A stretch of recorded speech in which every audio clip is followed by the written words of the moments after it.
Yes, magandang hapon sa inyong lahat. Welcome to the Netherlands. Ikaw na pala mag-welcome. Ako na mag-welcome sa inyo.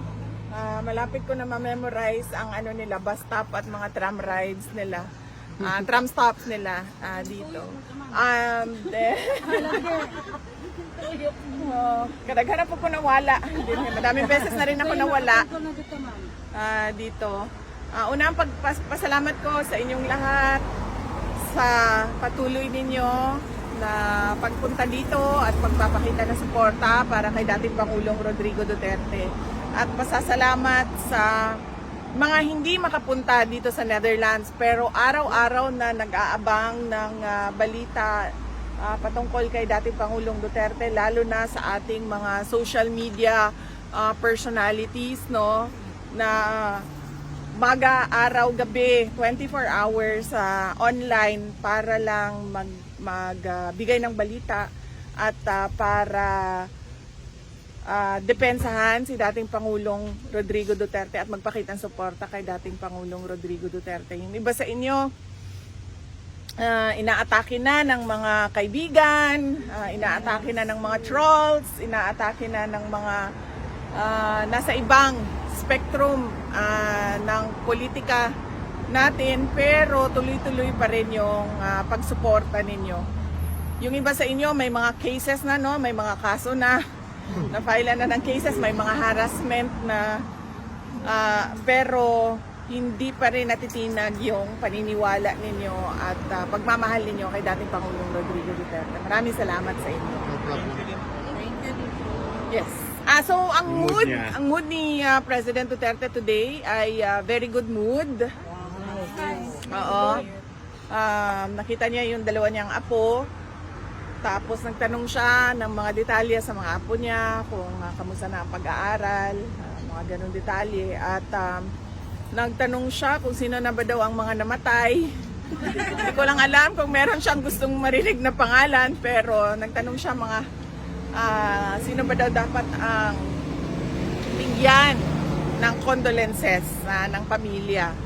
No, nabanggit ko sa kanya na merong 3 kababayan natin namatay dahil yung kanilang barko ay inatake ng mga rebels. So sabi niya, importante na mapaabot sa kanila yung pakikiramay natin. Ano pa ba? Politics. Ang question mo, politics? Wala kaming masyadong napag-usapan na sa politika kanina. Medyo tumagal siya doon sa kanyang discussion sa jurisdiction and sa interim release niya sa kaso niya sa ICC. Nabanggit din na si Pastor Apollo Kibuloy at ano yung kalagayan ni Pastor Apollo Kibuloy ngayon. Nagtanong din siya kung ano yung mga detalye ng mga kaso ni Pastor Kibuloy, pero sabi ko sa kanya, hindi ko kasi nabasa yung mga documents, legal documents, pero sabi ko sa kanya na may mga cases and nasa Pasig City Jail ngayon si Pastor Kibuloy. So yun ang mga napag-usapan. Sino po yung dalawang ako na kasama sa pag-case? Yung dalawang anak ko, nandoon kanina. Question? Maybe simulan ko ulit sa statement ninyo kahapon. Good afternoon po pala. So, binanggit regarding po ito sa issue ng confidential funds at dun sa mga aliases. Dahil binanggit po ninyo kahapon na kung may trial po, dun po kayo magbibigay ng file. Kung wala naman, public naman po. So, sa Pilipinas po, meron po ibang mga congressman na nagsabi na bakit daw hindi pa po ngayon kayo magpaliwanag. And bakit daw hindi nyo pa po ito sinagot before nung sa budget hearing? Unang-una, sa budget hearing, mapapansin nyo, wala namang confidential funds doon sa budget request namin, pero lahat nun ay confidential funds ang tanong nila from the previous years, which was already decided by the House of Representatives na hindi nila ibibigay or hindi ni-request. Hindi siya ni-request. Pangalawa, kung makikita nyo at maalala nyo na sinabi mismo ni Congressman Stella Kimbo, let's stick to our plan. So alam mo na, at kaya ako dumating doon sa budget hearing namin na mag-isa.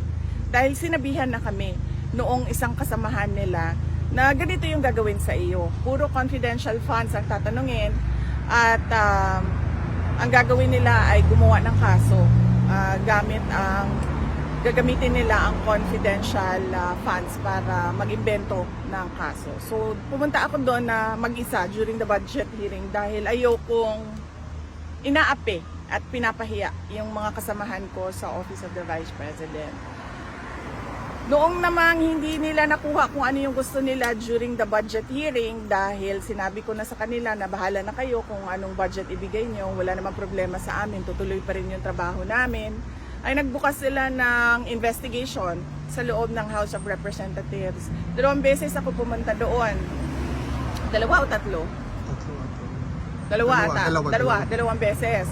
Pumunta ako doon nung pinatawag nila ako at pinag-oath nila ako kahit wala sa rules nila. So sinabi ko, bakit nyo ako pag-oath na wala naman sa rules ninyo na kailangan mag-oath ang resource persons. In fact, kung tingnan nyo yung mga ibang hearings ng House na hindi doon sa amin, makikita mo na yung mga resource persons ay hindi talaga pinag-oath. So, hindi nila masagot dahil ang kagustuhan lang naman nila ay manira, diba? So, hindi nila sinagot, umupo ako doon, sabi nila wala na kaming matatanong sa iyo kasi hindi ka naman nag-oath, pero ready akong sumagot kung ano man yung tanong nila kahit wala akong oath. Diba? So, wala silang tinanong. Noong sunod na pumunta ako doon, sinamahan ko yung mga invitees nila galing sa Office of the Vice President dahil pinoprotektahan ko lahat ng mga kasamahan ko sa Office of the Vice President. In fact, kung hindi nyo napapansin, marami dyan ang hindi pro-Duterte sa Office of the Vice President dahil karamihan dyan sa kanila ay galing pa sa panahon ni Vice President Binay at Vice President Leni Robredo. So, dilawan at pinklawan talaga ang ibang mga tao dyan sa Office of the Vice President. Pero lahat yan pinoprotektahan ko. So sinamahan ko sila doon at pinoprotektahan ko sila. Pero nung sinabihan ako na you cannot speak without taking an oath, so nag-oath ako. Nung nag-oath naman ako, may tanong ba sila kahit isa? Alvin? Wala. Kahit isang tanong, walang tinanong sa akin. So, anong sinasabi nila na hindi ako sumasagot? Sumasagot ako. Pinadalhan kami ng letter ng Commission on Audit dahil sa pagpipilit ni Congresswoman Franz Castro. Sinagot namin. Pinadalhan kami ng letter ulit ng COA. Sinagot naman namin. Maayos naman yung sagot ng Office of the Vice President. So, hindi ko alam kung saan nanggagaling ang sinasabi nilang ayaw ko sumagot. Ngayon, ayaw ko sumagot kasi nag-file sila ng impeachment. At sinabi ko, since nag-file kayo ng impeachment, ay doon natin sagutin sa impeachment. Para naman ako, kasi akong tanga, kung magsasalita ako about confidential funds na yon na wala namang dahilan. Unang-una, nag-hearing, nandun ako, walang kahit isang tanong. Ngayon, may impeachment trial, tapos magdi-discuss ako noon sa labas ng impeachment trial. Pag wala ng ibang venue, saka ako magsasalita. My explanations will be in my own time. Hindi sa panahon kung kailan gusto ng mga members of the House of Representatives. Ma'am, naghain ng resolution po si Senator Alan Cayetano asking the government to move for house arrest within the Philippine embassy premises here in Holland, si Tatay Digong. Opo. Your reaction po? Hindi ako makakomment eh. Kailangan ang mag-comment nitong house arrest na ito at resolution ni Senator Alan Peter Cayetano ay yung lawyer ni Pangulong Duterte. So siguro kung isang beses maimbita ninyo si Attorney Nicholas Kaufman to give a comment, mas maganda na siya yung magbigay ng comment dito. VP, on a similar question, what's your reaction to the pronouncement of some congressman who's clearly against you for the revival of the Quadcom 2.0? We are not surprised. Kanina bago ako pumunta dito na late pa nga ako, nagmamadali kami kasi galing ako sa isang Zoom meeting na hinahanap sa iyo ang laptop, no? Nasa akin ang laptop. So, pinatago ko lang sa iyo. So, kinuha ko na yung laptop ko ulit. Kanina, nasa Zoom meeting kami. Yun ang dinidiscuss namin. No? Kasama ka na Secretary Harry Roque, no? Na hindi ito titigil. So, wag tayo mag-expect na bago yung Congress ay titigil sila sa pangangatake nila. So, tutuloy-tuloy pa rin yung paghahabol nila sa iyo at tutuloy-tuloy yan na tambakan ka nila ng kaso. Yan din yung sinabi ko sa mga ka-meeting ko kanina. Because obviously, ang gusto nila ay burahin ang mga Duterte at mga tao na sumusuporta sa mga Duterte. In fact, kahit nga private individuals ngayon, hindi na immune dahil nakakatanggap na sila ng mga letters galing sa BIR o kung ano man yung pwedeng kahanapan ng pagkakamali sa kanila. Yon. Water mo na, VP. Hindi ito, it's not a surprise. Natutuloy yung harassment. Water mo na, VP. Okay, VP, next question naman. Kasi dun sa mga final ng, dun sa mga nasubmit na documents ng prosecution regarding din sa case po the former president. So, ang expectation ko, or at least ang idea is by July 1, malalaman na po ng side ng mga ng defense kung sino po yung mga witnesses na ipapakita ng prosecution. May idea na po ba kayo kung sino yung mga witnesses dito at ano po yung reaction niyo kung nalaman niyo na po yung mga pangalan nila at yung mga personality nila? Wala pa akong nakita ang listahan ng mga witnesses ng ICC. Malalaman kung sino yung sinabi and explain sa amin na malalaman kung sino yon sa confirmation of charges. Doon nila sasabihin kung sino yung mga witnesses. Pero sa pagkakaintindi ko, nakakatanggap na ang defense team ng mga documents galing sa prosecution. So malamang meron ding mga laman ng information yon on who the witnesses are, kung sino yung mga witnesses. Regarding naman po sa witnesses sa side naman po ng defense, sa side naman po ng ready po ba kayo na apply or ililipad niyo po ba yung mga witnesses ninyo dito sa Netherlands bago po dun sa confirmation of charges hearing? Hindi ko alam kung ano ang plano ng defense team ni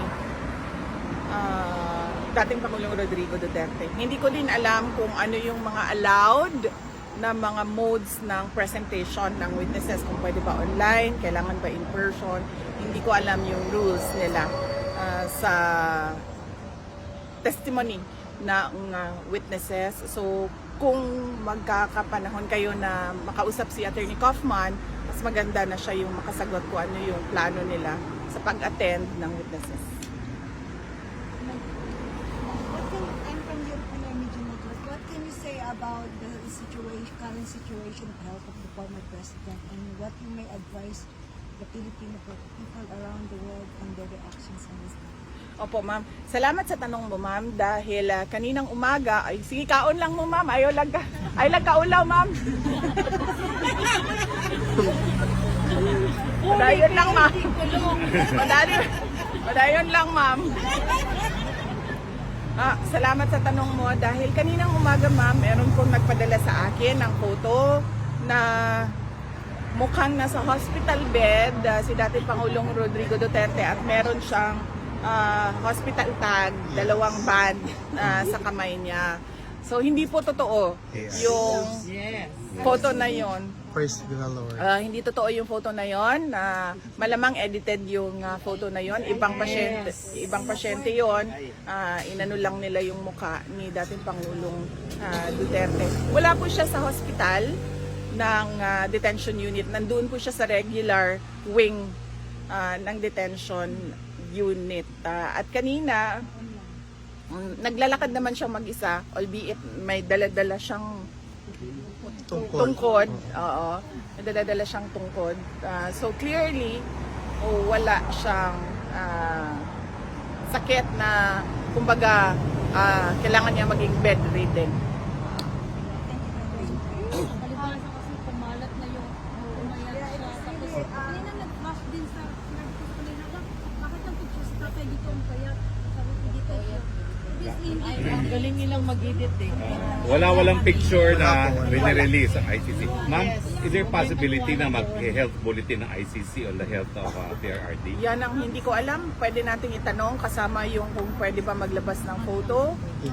Pwede nating itanong sa lawyer kung pwede nilang i-request yon sa registry sa ICC. Pero nabanggit ko nga last time sa mga wala dito, sinabi ko na umayat siya. Sobrang payat niya. Hindi na ganyan yung itsura niya na nakikita nyo sa standee sa likod. Hindi ko pa siya nakita na ganito kapayat except sa photo niya nung siya ay binata pa. Pero sinasabi ko sa inyo na pati ito nabanggit din ng nanay ko ha, hindi lang ako ang nakapansin. Hindi nagsag yung face niya. Hindi tulad sa ating lahat na bumabagsak na yung ating mga mukha. Stress kami, he cannot go out. Bumabagsak na yung ating mukha. Sa kanya hindi. Bumagsak yung mukha niya. Yan ang sabi. Yan ang sabi ng anak ko, Ma'am Isa. yung mga curtain na Sabi niya, gwapo daw si Lolo Rudy. Hindi bumagsak yung kanyang mukha. Yung kanyang wrinkles, mas marami pa nga siguro akong yung crow's feet dito. Ilan lang. Yung dito lang talaga meron sa noo. Pero yung dito wala. Tsaka yung dito niya, for an 80 years old, hindi siya malalim na parang na. It's a relief for the country. O nga, nagtataka nga ako, ma'am sabi ko nga sa mama ko, siguro merong pampaganda dyan sa loob na hindi natin alam. Baka nakaserabil. Water quality. Water quality. Baka. Ma'am, yung Dutch doctors din, ma'am, they're really good. Oo. Dutch doctors. Kasi Yes. binabalance nila yung sa diet nga at saka yung sa Oh. kasi si tatay is yes. Kasi alam nila ma'am na That merong is why Filipino he is sa Isa din yun. glowing Oo. pero payat. Correct. Yan din yung sabi ko na baka lang kinontrol din yung kanyang weight dahil diabetic siya. Correct.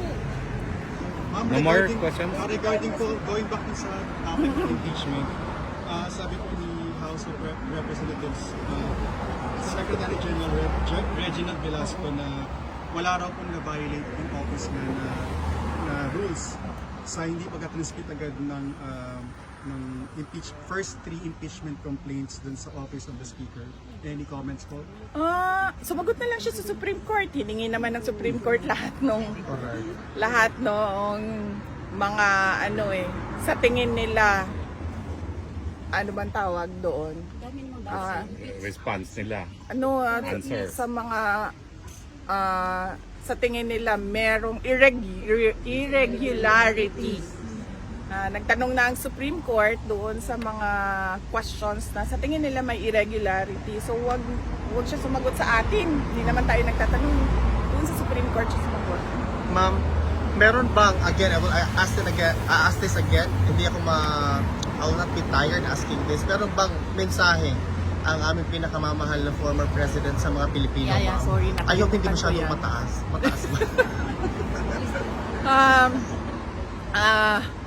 Nagsabi ako sa kanya kanina, sabi ko ano ba ang message mo dahil pagdaan ko kanina papasok na meron ng mga nag-aantay na mga kababayan natin at sabi niya na wag na daw kayo mag-antay sa kanya dahil ayaw niya daw na naaabala kayo at lalong-lalo na ayaw niya daw na gumagastos kayo ng dahil sa kanya. Ang pera, ma'am, nakikita lang yan, pero ang pagmamahal namin hanggang sa dulo talaga. Alam ba niyo yung July 19? Nakalimutan ko sabihin. Bukas na lang, ma'am. Tomorrow, Monday is Sa another day. Sa Tuesday, sasabihin ko, nakalimutan ko na naman It's okay, yung ma'am. July 19. Imbitahin ko nga siya, no? Sabi ko, Oo, ma'am. Sige, ma'am. Please, ibitahin. baka makapunta ka. Okay na? Yes, yes. Ikaw, ma'am. Okay. Last question. Yes, ma'am. I already asked this to your mother. know that the former president would like us to go home, but we are all happy that we are here. I hope that we are not giving him a burden that we are here every day. It doesn't affect his health. I don't think so, ma'am. Maybe he's just thinking of your comfort. We're so comfortable here, madam.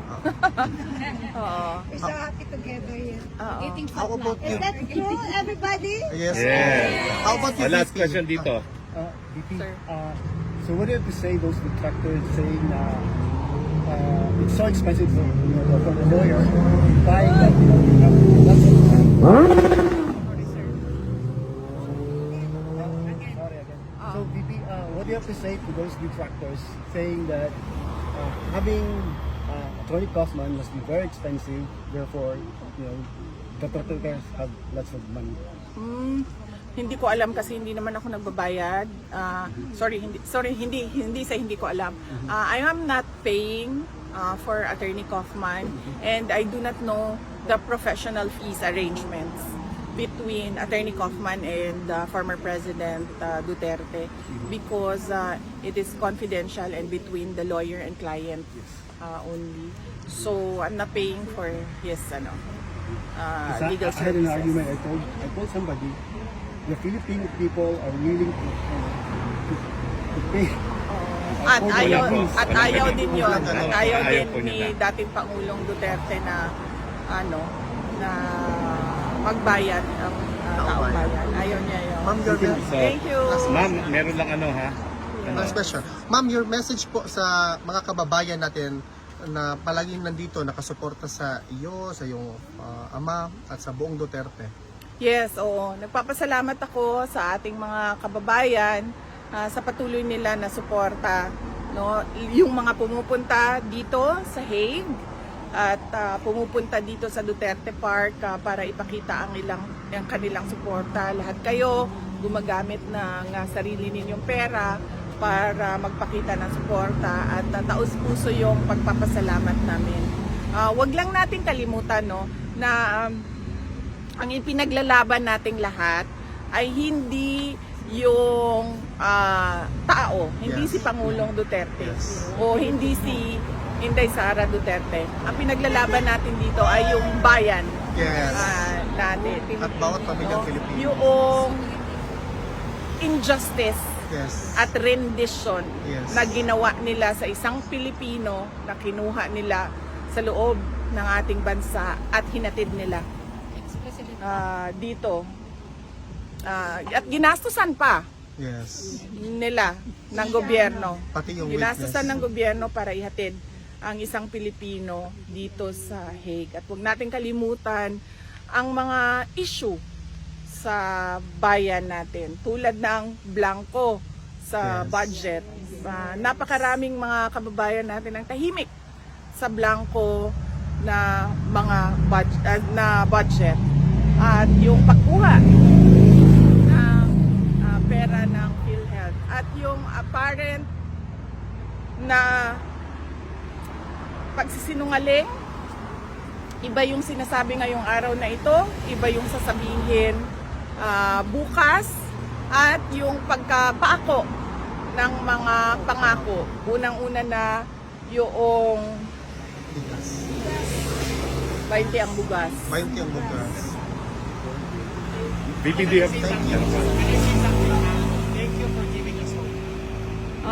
Well, yes, lagi sinasabi sa akin, but ang paalala ko lang din sa lahat, hindi ito trabaho ng isang tao lang. Correct. No, trabaho natin itong lahat. Trabaho natin ang ayusin ang ating bayan. Yes. At trabaho natin na paniguraduhin na kung ano yung nakikita natin sa Netherlands Yes. ay makikita natin doon sa ating pinakamamahal na Pilipino. Thank you, VP. Keep Ma'am, shining you like have a time star. for pictures? Sa schedule lang Oh. po. Ma'am, Yes, last ano po, schedule. sa schedules niyo po. So, Opo. confirm niyo po na pupunta kayo dito ng Tuesday. Meron na po ba Yes, kayo- yes. May confirmation ako sa detention unit na schedule sa Tuesday, July 15. Tapos ma'am, ang schedule niyo sabi niyo po, until 22 po kayo dito sa Opo. Sige, and then after nun ma'am, didiretso na kayo ng South Korea. Tama po. Or uuwi po ba muna kayo ng Pilipinas? Tama po ba, ma'am? Oo, kasi medyo mahal kasi pag dumiretso ako ng Korea. So, ang nangyari ay uuwi ako ng Pilipinas, tapos lilipat ako ng airplane papuntang Korea. Sa parang magiging connecting flight yung nasa Manila. Day over, ma'am, yung Manila. Ganun. Tapos, ma'am, ma'am, Sasama ka? VP, sama ako, VP. Sama kami. Okay na. Sama ka. Meron ba kayong mga visa para sa Korea? Wala. Apply na Mag-look up kayo. kami tomorrow, VP. Mag-apply na Okay. kayo. Okay na Good ka na? Okay na, thank Oo. you. O yung mga seaman na merong paalis na barko, nasa na yung